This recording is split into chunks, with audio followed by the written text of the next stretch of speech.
네, 여러분들 반갑습니다. 평균장입니다.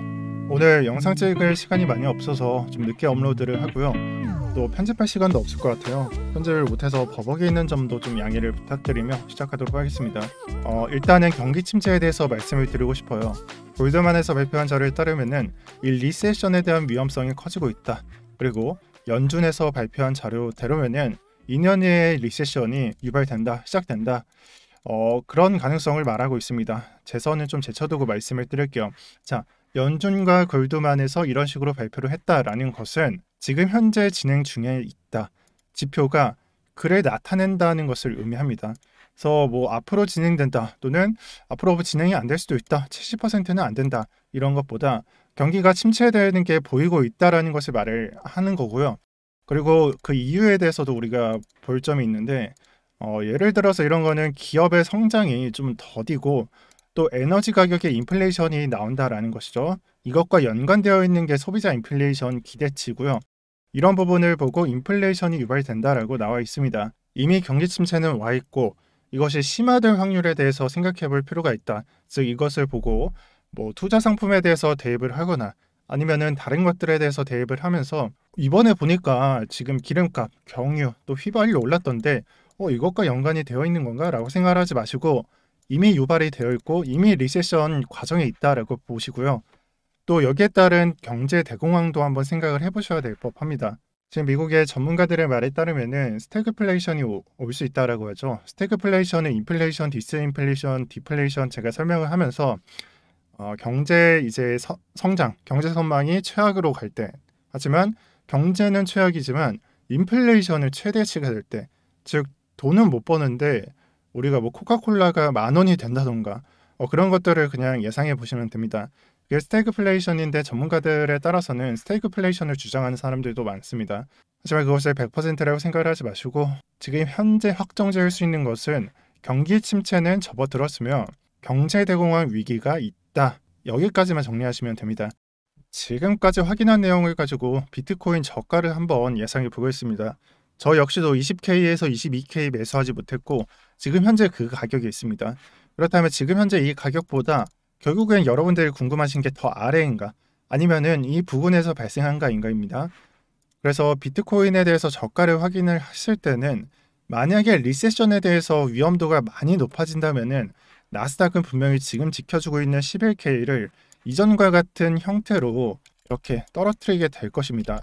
하지만 이러한 차트가 발생되지 않는 이상 비트코인은 지금 저가가 지금 가격에서 그리 크게 차이 날 것 같지는 않습니다. 그러한 수준의 15K 이상에서 발생을 한다는 의견이 1번이고요. 15K 이하, 정말 10K까지 볼 확률, 즉 저가가 그 아래에 있을 확률이 2번입니다. 제가 주장을 하는 것은 리세션과 그렇게 연관이 없고 그 위험성이 낮다면 1번으로 갈 것이고 리세션이 부각되고 또 경기 침체에 대해서 정말 약간은 좀 회복될 기미가 안 보인다면은 2번으로 갈 확률이 높습니다. 저는 어떻게 생각을 하느냐? 저는 1번으로 생각을 합니다. 왜 이렇게 생각을 하느냐? 지금 현재 뉴스를 보고 전체 투자 상품이 얼마나 영향을 받는지에 대해서 제가 생각을 해봤을 때는 증시는 제가 모르겠으나 비트코인은 더 이상 떨어뜨릴 악재가 그다지 많이 남지 않았습니다. 그래서 나스닥의 영향을 받아서 가격대를 설정한 이유도 그러하고요. 제가 어제자 영상에서 그렇게 말씀드렸죠. 이 뉴스나 언론 매체 등에서 이렇게 떠들고 있는 것은 저가가 얼마 남지 않았다는 말에 해당합니다. 그 얼마 남지 않았다는 말은 2번을 말하는 게 아니라 1번으로 보셔도 좋을 듯 합니다. 되게 버벅이네요. 아무튼 그리고 단기 반등에 대해서도 설명을 드리고 싶어요. 지금 일봉상 5일선, 21선, 60일선 세팅이 되어 있고요. 5일선과 21선 체크가 거의 크로스가 될 그런 차트를 보여주고 있죠. 이 부분이 단기적으로는 반등이 존재한다라는 말에 해당합니다. 이거는 단기 아이디어에만 국한해서 보셔야 되고요.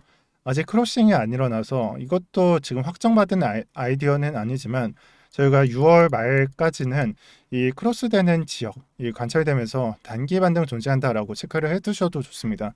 자, 그렇다면 단기를 넘어서 중기는 어떻게 체크를 하느냐? 우리는 지금 현재 매수를 하시면 안 됩니다. 제가 늘 강조드리듯이 이게 적어도 5일선이 바닥으로 깔린 다음에 이게 마치 일봉상 이런 형태로 나올 때까지 기다린 다음에 지금의 우하향하고 있는 5일선이 이격을 줄어들 수 있는 그런 조건을 갖추고 21선은 이런 식으로 내려오게 되고요. 그러면 이격이 줄어들면서 점점 이제 크로스가 될 확률이 보이겠죠. 중기적으로는 이 아이디어를 고수하셔야 됩니다. 저도 지금 현재 100% 현금을 들고 있고요. 지금 단기장에서 매매를 적극적으로 하고 있지 않습니다. 그리고 그 다음 초단기적인 모습을 제가 보도록 하겠습니다. 지금 형태 차트를 보게 되면은 자정이나 새벽까지는 단기 반등이 나올 수 있으나 제가 예상한 바에 따르면은 저는 주로 오버나잇은 안 하지만 새벽 기간에는 조금 쏟는 장이 있을 것이다. 즉 차트 형태를 보게 되면은 올라간 다음에 쏟는다. 단기 반등은 존재하는데 쏟는 게 더 크다라고 말씀을 드리겠습니다. 그리고 어제자 매매에 이어서 오늘자 제 매매도 말씀을 드릴 텐데 어제는 익절을 했지만 오늘은 손절을 했고요. 그것도 여러분들이 좀 아셔야 되는 내용이 제가 가격이 리버싱 되는 지역이 있으면은 가격과 RSI가 리버싱 되는 지역이 있으면은 그때는 추세 전환의 기미가 보이니까 진입을 한다라고 말씀드렸어요. 저도 이때 진입을 했었고 실제로 이게 조정분에 대해서 되돌림 반등이 나올 때 잡았고요. 저는 목표가까지 들고 갈 예정이었습니다. 30분 봉으로는 안 보이는데 이 작은 파동을 제가 한번 먹어보려고 했는데요. 이 부분이 고점을 갱신하면서 손절로 기록이 됐고 제 마음 같아서는 그냥 추격 매수로 해서 숏을 걸고 또다시 이제 숏타점을 가져가는 게 제 개인 매매로서는 그냥 가져갈 법한 그런 매매였다라고 생각을 하는데요. 제가 손절한 다음에 더 이상 진입을 안 했어요. 그 이유는 저는 단타와 스캘핑을 추구한 거지 스윙을 추구하지 않았다는 것을 생각을 했고요.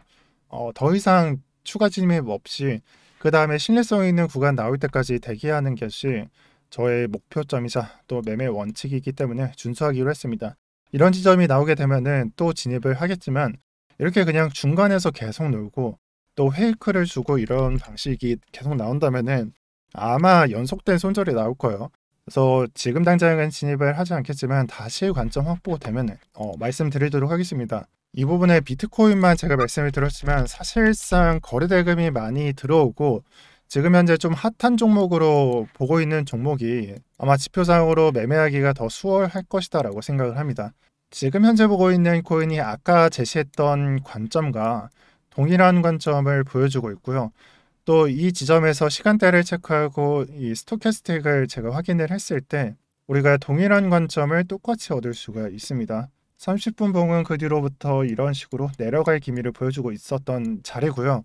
비트코인은 페이크를 줬지만 스토리지는 수익을 낼 수 있는 지점이 있었다라고 생각을 해주셔도 좋습니다. 자, 그럼 어떻게 해야 되느냐? 스토리지 같은 코인을 보고 비트코인을 포기하느냐? 아니면 그냥 비트코인만 투자를 하느냐? 아니면 그냥 둘 다 하느냐? 제가 만약 실시간 투자를 하고 있더라면은 저는 둘 다 할 것이고요. 또한 여기에 더해서 비트코인은 손절로 처리하고 스토리지 관점 이어서 매매를 할 것 같습니다. 여기서 중요한 것은 지표를 봤을 때 어느 한계는 맞고 어느 한계는 틀렸어요. 그러면은 그런 매매가 틀렸다라고 생각을 하지 마시고요. 제가 어차피 플러스와 마이너스 계속 반복된다라고 말씀드렸잖아요.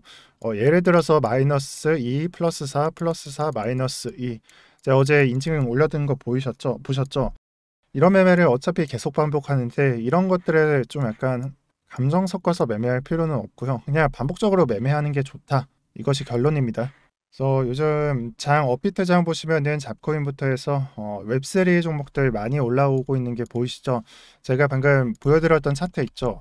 이런 것들이 여러분들 관점상으로 매매를 하시면서 이거는 차트가 좋네. 그리고 뭐 사내 만에 이런 것을 하셔도 좋은데 제가 추천을 드리고 싶은 것은 웬만하면은 테더 차트가 있는 놈을 보시고요. 또 거기에 더해서 웬만하면은 주도하고 있는 거래소가 좀 바이낸스나 그런 거래소인 게 낫습니다. 그것도 지금 체크를 해보면은 아까 바이낸스에서 봤었던 그런 관점과는 아주 조금 다른 게 보이실 거예요. 그래서 업비트에서 매수를 할 거면은 현물에서 매수만 할 수가 있으니까 탑을 확인하지 마시고 바텀만 보는 게 좋겠죠.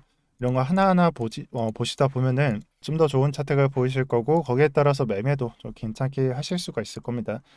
제가 봤을 때는 테마를 지정해 놓고 매매에 들어가는 게 저는 좋다라고 생각을 합니다. 잡코인은 투자를 하지 마시고요. 네, 오늘 영상은 여기까지 하겠습니다. 오늘도 평경장이었고요. 네, 다시 한번 반복드리지만 저는 100% 현금 들고 있고요. 지금 현재 적극적으로 매매 중이지 않습니다.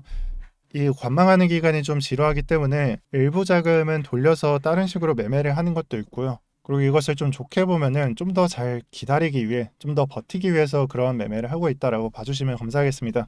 네, 오늘 영상 여기서 마무리할게요. 오늘도 평경장이었고요. 시청 감사드립니다. 그리고 아까 비트코인 매도 관련해서 말씀을 드렸는데 손절을 했다라고 표현을 드렸잖아요. 근데 아마 제가 화가 많이 났었으면은 수경 매수해서 숏 계속 잡을 겁니다. 근데 지금은 아니고요. 일단 그렇습니다.